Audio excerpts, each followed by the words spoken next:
Hello guys, welcome back to my channel. তো আজকে আমি আবারও চলে এসেছি আপনাদের মাঝে সকাল সকাল। তো এখন আমি কোথায় আছি? এখন আমি আছি রান্নাঘরে। তো রান্নাঘরে আছি, এখন আমি রান্না করব। তো আমি স্নান টান করে সব কাজটা সেরে চলে এসেছি। এখন আমি রান্না করব।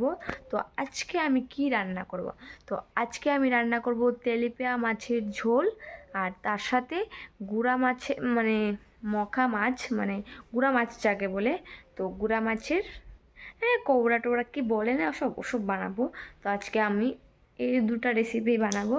তো গাইজ দেখে নিয়ে, এদিকে আমি মাছ বার করে রেখে দিয়েছি ফ্রিজ থেকে, আমার আগে কাটা হয়ে গেছে। তো এখন আমি এটাকে রান্না করব।